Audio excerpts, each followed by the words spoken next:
Hi friends, welcome to my channel Swathi kitchen creation. Friends అందరూ బాగున్నారా?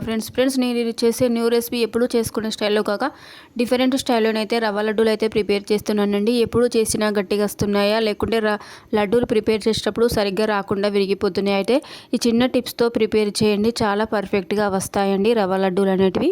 మనం ఈ లడ్డూలు చేసుకోవడానికి ఎలాంటి పాకం అవసరం లేదండి, అలాగే పాలు కూడా యాడ్ చేసుకోవాల్సిన అవసరం లేకుండా చాలా సింపుల్గా ప్రిపేర్ చేసుకోవచ్చండి. మనం లడ్డూలు చేసుకోవడానికి కావాల్సిన ఇంగ్రీడియంట్స్ అండి: 1 కప్పు రవ్వ, 1/2 కప్పు పుట్నాల పప్పు, 1/2 కప్ షుగర్ అండి, 2-3 ఇలాచీలు కూడా తీసుకోవాలండి. ఇప్పుడైతే స్టవ్ వెలిగించుకొని ప్యాన్ పెట్టుకొని 2 టేబుల్ స్పూన్ల నెయ్యి అయితే యాడ్ చేసుకోవాలండి. కొన్ని చిన్న చిన్న టిప్స్ ఫాలో ప్రిపేర్ చేశారంటే ఎక్కువ రోజుల వరకు పాడవకుండా స్టోర్ చేసుకోవచ్చండి. టేస్ట్ కూడా మారదు, చాలా ఈజీగా ప్రిపేర్ చేసుకోవచ్చండి. ఫ్రెండ్స్, రవ్వ అనేది యాడ్ చేసుకొని స్టవ్ అనేది మీడియం ఫ్లేమ్లో పెట్టి 6 to 8 మినిట్స్ అయితే రవ్వ గోల్డెన్ కలర్ వచ్చే వరకు ఫ్రై చేసుకోవాలండి. ఇలా ఫ్రై చేయడం వల్ల మనం చేసే లడ్డూలు అనేటివి ఎక్కువ రోజులు స్టోర్ చేసుకోవచ్చండి, పాడవకుండా ఉంటాయి. రవ్వ అనేది ఫ్రై అయిపోయిందండి. ఇప్పుడైతే 1/2 కప్ పుట్నాలు కూడా యాడ్ చేసుకొని పుట్నాల పప్పు ఫ్రై చేసుకోవాలండి. వీటిని కూడా 2-3 మినిట్స్ ఫ్రై చేసుకోవాలి. పుట్నాల పప్పు అనేది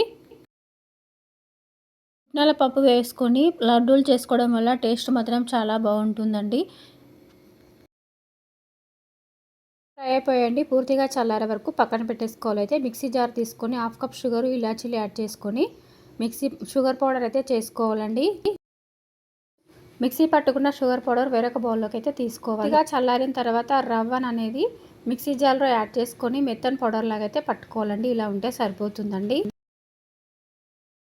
ఒక టిప్ అయితే చెప్తున్నానండి: మనము మిక్సీ పట్టుకునేటప్పుడు రవ్వను అనేది బరుకుగా ఉండకూడదండి. కొంచెం మెత్తని పౌడర్ లాగా ఉంటే మనము లడ్డూలు చేసుకునేటప్పుడు పర్ఫెక్ట్గా వస్తాయండి, విరిగిపోకుండా. ఇప్పుడైతే స్టవ్ వెలిగించుకొని ప్యాన్ పెట్టుకొని 3 టేబుల్ స్పూన్ల నెయ్యి యాడ్ చేసుకొని మిక్సీ పట్టుకున్న రవ్వ మిశ్రమాన్ని ఇందులో యాడ్ చేసుకొని ఫ్రై చేసుకోవాలండి. ఒక 2-3 మినిట్స్ అని స్టవ్ అనేది సిమ్లో పెట్టుకొని 2-3 మినిట్స్ ఫ్రై చేసుకోవాలి.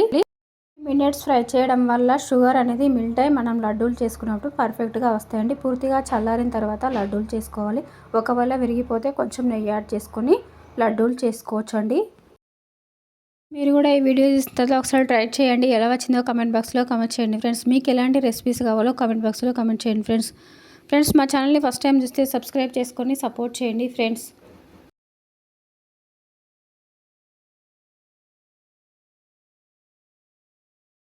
షుగర్ పౌడర్ యాడ్ చేసుకున్నాం కాబట్టి తొందరగా మాడిపోతుందండి. అలాగే స్టవ్ మీడియం ఫ్లేమ్లో పెట్టి ఒక 2-3 మినిట్స్ తర్వాత స్టవ్ ఆఫ్ చేసేసుకోవాలండి. పూర్తిగా చల్లారిన తర్వాత అయితే మనము రవ్వ లడ్డూలు చేసుకోవచ్చండి. చాలా ఈజీగా చేసుకోవచ్చు. ఫ్రెండ్స్, ఒకవేళ మీకు చేసేటప్పుడు రవ్వ లడ్డూలు పర్ఫెక్ట్గా రాకపోతే ఇంకొంచెం నెయ్యి అయితే యాడ్ చేసుకోండి. ఈ లడ్డూలు అయితే ఎక్కువ రోజు వరకు స్టోర్ చేసుకోవచ్చండి. చాలా టేస్టీగా చాలా బాగుంటాయి. ఫ్రెండ్స్, ఎప్పుడూ చేసుకునే స్టైల్లో కాక డిఫరెంట్ స్టైల్లో ఇలా ప్రిపేర్ చేయండి. టేస్ట్ మాత్రం చాలా బాగుంటుందండి. పిల్లలు కూడా చాలా ఇష్టంగా తింటారు. ఫ్రెండ్స్,